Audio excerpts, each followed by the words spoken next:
All right, Garrett Johnson here, joined by Mike Weir. And Mike, I think about where you're at in your career at PGA Tour Champions. I mean, these guys are grinding out here every week. We're in the playoffs now here in 2025. But how do you look at week in and week out on the Champions Tour?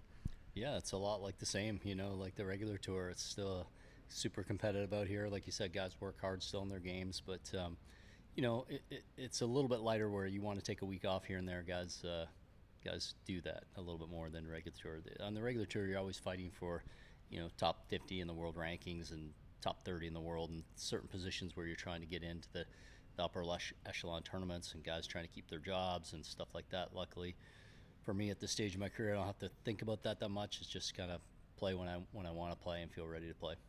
I know you just mentioned fighting for a position, jockeying for a position in the PGA Tour days, but I'm just curious, like in your younger years, what would you have told your rookie self, starting out? Like, what kind of advice would you say now? You know what, like, don't focus on this or focus more on that. I think keep making your strengths, and don't forget about that. That's what I tell my younger self. You know, for me, my short game, wedge game, all that kind of stuff was priority. That helped me get on the PGA Tour, and the rest of my stuff got a little bit more refined as I got a little bit older. But you can't lose your strengths. I think that's what I tell my younger self. Have you seen it over the years, just with other players? How, like, just you're on the range, you see how players grind. Is it just a matter that it can be lost? Well, I think so. I mean, you can get just focusing on other things, right? Like if your strengths, you're driving or something, and you're maybe not a good putter. You spend so much time on your putting, and next thing you know, you're not driving it well because you haven't spent as much time on it. So it's like that's just the nature of the game, right? You're always trying to get better. You're always trying to find ways to get better, but you still got to make your strengths your strengths. At age 55, looking back now, is there an event that I've said you could get a mulligan on and win this event if you want? Which one would you choose, or which couple would you choose? Well, if you could, I mean, I would love to have won another major championship. I think had a couple chances at some U.S. Opens. Um, sure, I would have loved to have won the Canadian Open. Um, so I would say if there was a mulligan, um, geez, probably that U.S. Open that Jeff Ogilvy won. There was a couple shots there that I'd love to have back. That Wingfoot, I guess it was. There, that would be the one. What's the adrenaline like on a Sunday like that, knowing you're going for it again? And how do you explain it overall? Yeah, unless you're there, it's hard to explain. I mean, it's the adrenaline's going for sure when you're in contention in a major and trying to win, and the courses are obviously very demanding. The shots are more demanding, pin positions, green speeds, all that kind of stuff. So you got to be precise and you got to be decisive when you're in contention and in the hunt. So it's just heightened more in a major championship compared to a regular event on the tour. How long did that loss stay with you? Oh, not that long. I mean, I would say, looking back, I mean, I thought about a couple of the shots that I felt like, even not even Sunday. I think it was Saturday. I wasted a couple shots, chased a couple pins that probably I shouldn't have in the U.S. Open that can cost you. And I remember making a double bogey on a hole coming down the stretch on Saturday, where I hit a good shot, but it was just too aggressive line, and I made a double bogey that quick. And if I had to do that shot over again, I would have played a little bit more safe, and just tried to take my chance on a longer putt. I mean, I've never been one to kind of dwell on, when you disappoint, you just have a disappointment, you just kind of move forward, and that's the nature of the game. Well, you talked about there just in individual competition, like some of those highs and some of those lows of just going after it. In team competition, I know 2007 often comes to mind when it comes to your highlights, but for you, what are a couple of the team events or team moments that you've really cherished? I mean, man, I'd say all my President's Cup experiences, just they're so unique and so special, and the friendships that are made.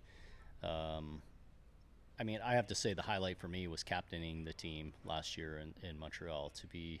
To have that in my home country. The guys fought their hearts out. It didn't pan out for us, but the guys fought hard, and couldn't be more proud of them. And it was an honor to be the captain and be their captain, and to do that in Canada was really special. But they've all been special. I mean, the most exciting one was South Africa in 2003 with the playoff with Ernie and Tiger. It's more nerve-wracking watching those two guys in the playoff than probably about as any time I could been. I couldn't imagine being in their shoes, and that was a really special one down there. Do you ever give Ernie a hard time now, just thinking about back in the day, those moments? We've had have such great memories together. We paired together quite a few times. I think 5 times, and we were 5-0. So we were a great team together. Ernie and I become friends through the President's Cup, and sure, I mean that we had a few adult beverages that night after that tie in South Africa, and we were all proud of Ernie. I mean, he made some huge putts and some great shots in pressure packed moments, and you know what that's like. I have a little feel what that's like. I was paired with Tiger in 2007 in Canada, and all eyes are on you when you're in your home country and playing, and he handled it great. Well, that reminds me, when you are in a pressure situation, what kinds of little bullet points do you resort to, or what types of things come up to mind for you? Oh, when you're under pressure, you mean? I think you got to lean on your routine and your process, and I think you hear a lot about that, but that's true. I mean, you have a certain routine, the way you approach each shot, and if you can just kind of lean on that and not make the moment too big, and just know that it's a shot, and you just have to be executed, you have to be focused, and not let the external noise and the moment distract you. It's easier said than done, and I've done it well plenty of times in my career, and I've not done it so well sometimes in my career where I've let the moment probably interfere with what I was trying to do, and that's the challenge of a professional golfer. Is like when you get in contention, or you're trying to make the cut, and you're right on the number, and all those things. Is not think about that. You're just trying to execute and make the putt and make a good stroke, and that's the key. Was there a time you described there where the moment kind of gets bigger than maybe what you expect it to be? Is there a time where you kind of look back now and go, you know what, I wish I would have played that differently? Oh, sure. There's plenty. I'm sure there's plenty I could think about. But yeah, there's plenty of moments where a number of different things. First couple times playing with Tiger Woods, playing with him, and just knowing how the crowd was going to react, and that's a whole different experience if you're not used to that. Everybody's there to see Tiger, which is great, and which means there's going to be more distractions for you as a player. More people running around yelling when you're trying to settle into your shot and all that kind of stuff. So that was always something you had to pay attention to when you're playing with Tiger. So there, a number of times in my career I didn't, I think you can say that every player has that moment where, you felt like you didn't handle as well as you wanted to. We were just talking about team events, and we got the World Champions Cup coming up in Florida in December, and you're captain for Team International. How does it feel, or what are you looking forward to? Yeah, I'm looking forward to it. It's not as daunting as a task as the President's Cup, because there's only 6 guys and it's 9 holes. We have to really learn that 9 holes really well. But yeah, I'm looking forward to it. Team golf is fun. This format is fun. The point system, in the first year really worked out well. Came down to the last hole with the U.S. and international guys coming down to the last hole, so it was a really close match. Yeah, I'm looking forward to it. We've got a good team, and hopefully we can win the thing. What does that kind of format do for adrenaline, and just kind of, do you lean on the same kind of adrenaline you had in President's Cup, or? Yeah, I think it's it's a little bit different for sure, but yeah, guys will be ready for it, and I think most of our guys, thinking through our team, that have played President's Cups, or Steve Alker played this last World Champions Cup, so he knows what to expect. So, the thing about, as we get a little bit older, you don't have to coach them up as much as maybe a President's Cup and some guys that haven't experienced that before. So guys are mature, and they know what to do, and they know how to handle their own business. So for us, we're going to have a great time that week, enjoying each other, getting to know each other a little bit better, and hopefully that leads to good golf on the course. What do you think about the aspect of a playing captain, how unique that is, obviously, with those 3 teams, and getting that chance for you to put points on as well? Yeah, it's unique that all 3 of us get to play, and like I said, I think with only 6 players out there, that it makes it a little bit more easy, and 9 holes. So I'll lean on my assistant captains to help out on the par 3s and help strategize a little bit while I'm out playing. So I think it's a fun. That's what makes it unique. I mean, besides the 3 teams playing, which is unique, the captains are playing, so that's a unique aspect to the event. How about the scoring system? How they have that with 3 people and 2 points to the winner, and how that breaks down. Yeah, I mean, I guess from what I've heard, you just kind of go about your business and try to play, and you realize that there's a point available on each hole, and but I guess at the end of the day, you try not to focus too much on that. You're just trying to get through the 9 holes, play each hole as well as you can, see how the points stack up, and but I think it's a great format. It's a great point system, and it proved that it worked. It came, like I said, down to that last hole, so it worked well.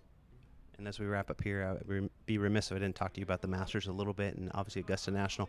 When we've talked in the past, I think you had mentioned that there's a story that Steve Bennett, who's your former pro growing up, that there are times that you involve him with the Masters. Bring him as one of your visitors to that week. How's that for you? Yeah, he comes every year. Steve, we rent a couple houses close to each other, and a bunch of family and friends who are all in the same little neighborhood. So Steve cooks usually for everybody every night for us. So he's my head pro, and now he's become the head chef of Masters Week and does a great job. He puts on a spread for anywhere from 20 to 30 people an evening for us, and does a great job with that. And we have a great time that week.